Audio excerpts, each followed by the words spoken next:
કે ઠેંગણા દોઢ ફૂટિયા તારા પ્રોગ્રામ ક્યાંય થતા નતા. ઠાકોર સમાજે અને ઠાકોર સેનાએ સમર્થન આલીને તેના પ્રોગ્રામને કે મહેસાણાથી આ બાજુ તું પ્રોગ્રામ લેવા તૈયાર નતો પેલા, બરાબર? એટલે તારી મર્યાદામાં રહે, બધાને હુલિયે ચડાવી અને આખી આવડી મોટી સમાજ ભેગી થઈને 16 મુજબનું બંધારણ કર્યું, લુડા ઉડાડવા ફરી રહ્યો છે. હવે આ બાજુ પ્રોગ્રામ કરવા આવતી ઉત્તર ગુજરાતમાં પાટણ સુધીમાં ક્યાં ખબર પડે તને? ઠાકોર સમાજનું બંધારણ, એનું ઉલ્લંઘન, બે ભાઈઓને નાતબારા કરવા અને હવે બંધારણના વિરોધ જે કલાકારો કરી રહ્યા છે એના પછી સમર્થનમાં પણ બહુ જ બધા લોકો છે. એટલે કલાકારોની સામે પડવાવાળા પણ ઘણા બધા લોકો છે. વિક્રમ ઠાકોરનું ગઈકાલનું એ નિવેદન ખૂબ વાયરલ થયું, જેમાં એ ગેનીબેન વિશે વાત કરી રહ્યા છે. કહી રહ્યા છે કે કલાકારો સાથે અને ડીજેવાળા સાથે બંધારણમાં ખૂબ ખોટું કર્યું છે. આ વિષય પર ચર્ચા કરવામાં આવે અને એમણે એવું ચોખ્ખું કહ્યું કે હું ગબ્બર ઠાકોર અને અર્જુન ઠાકોર સાથે છું. વિક્રમ ઠાકોરના નિવેદન પછી પાટણથી, રાધનપુરથી ભારતીય જનતા પાર્ટીના એક નેતા દિનેશભાઈ ઠાકોર એમનું નામ છે અને એમનું એક નિવેદન સામે આવ્યું છે.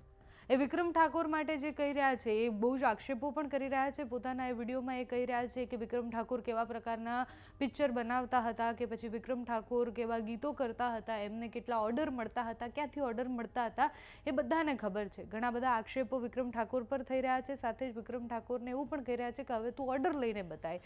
એટલે એ ચેલેન્જ પણ આપી રહ્યા છે કે હવે ડીજે તો અમે નહીં જ ચાલવા દઈએ. ડીજેનો વિવાદ એટલો બધો વકર્યો, એના પછી ગેનીબેનને પણ અમે ગઈકાલે ફોન કર્યો હતો કે તમે બંધારણ તો બધા સમાજને, એટલે તમારા સમાજને એક તાતડે જોડવા માટે બનાવ્યો હતો, એ સમાજ હવે અલગ અલગ ફાટામાં વહેંચાઈ ગયો છે. કલાકારો વિરોધ કરી રહ્યા છે આનો, અને સાથે બીજા અનેક લોકો એવા છે કે જે કલાકારોના સમર્થનમાં છે. તો ગેનીબેને સ્પષ્ટ એવું કહ્યું કે વિરોધ એ લોકો કરે કારણ કે એમની રોજી અને એમને પૈસા આવતા હતા એ બંધ થયા છે એટલે વિરોધ કરી રહ્યા છે. કોઈ સમાજના લોકો વિરોધ કરે, એટલે કે કોઈ જેના લગ્ન છે એ વિરોધ કરે કે એના માતા પિતા વિરોધ કરે તો અલગ વાત છે. 1 વર્ષ સુધી તો આ બંધારણમાં કોઈ જ બદલાવ નહીં આવે એવું સ્પષ્ટ એમણે કહી દીધું હતું. સાથે જ પાટણની ઘટના હતી કે જેમાં રાસ ગરબામાં ડીજે વાગ્યા હતા, એ પરિવારે માફી માંગી દીધી છે, એ પણ વાત કરી. અત્યારે દિનેશ ઠાકોરનો એ વિડીયો ખૂબ વાયરલ પણ થઈ રહ્યો છે અને વિક્રમ ઠાકોરના ગઈકાલના નિવેદન પર એ શું બોલી રહ્યા છે તે સાંભળો.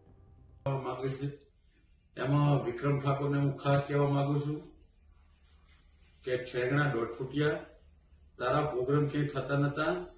ઠાકોર સમાજે અને ઠાકોર સેનાએ સમર્થન આલીને તેના પ્રોગ્રામને કે મહેસાણાથી આ બાજુ તું પ્રોગ્રામ લેવા તૈયાર નતો પેલા, બરાબર? એટલે તારી મર્યાદામાં રહે, બધાને હુલિયે ચડાવી અને આખી આવડી મોટી સમાજ ભેગી થઈને 16 મુજબનું બંધારણ કર્યું, લુડા ઉડાડવા ફરી રહ્યો છે.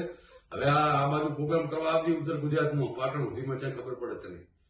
તને આટલો મોઢે ચડાવ્યો, આટલો સહકાર આપ્યો, એટલે તું સમાજ ઉપર જ તારા ઉપર હમણાં પેલો સરકારની વાત આવી તો તે હમણાં સમાજ ભેગો કર્યો હતો.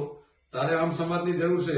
તે કેવા પિક્ચર બનાવ્યા છે આ દાડા સુધી, છોકરાઓને દારૂના રવાડે કેળ્યા, પ્રેમના ગમમાં ખાઈ ખાઈને આવા તો તે પિક્ચર બનાવ્યા છે, આવા તે સોંગ બનાવ્યા છે, અને પાછો નીકળી ગયો સમાજની વાતો કરવા. મર્યાદામાં રહેતી, બરાબર? આ નતું બોલવું, પણ આ સમાજના તારે સમાજની ઇજ્જતની વાત આવી ને આ કેવું પડે રહ્યું છે. એટલે તું તારી મર્યાદામાં રહેતી ને હવે પ્રોગ્રામ કરી બતાવજે, આ બાજુ તને ખબર પડે. જય માતાજી. સમાજના લોકોને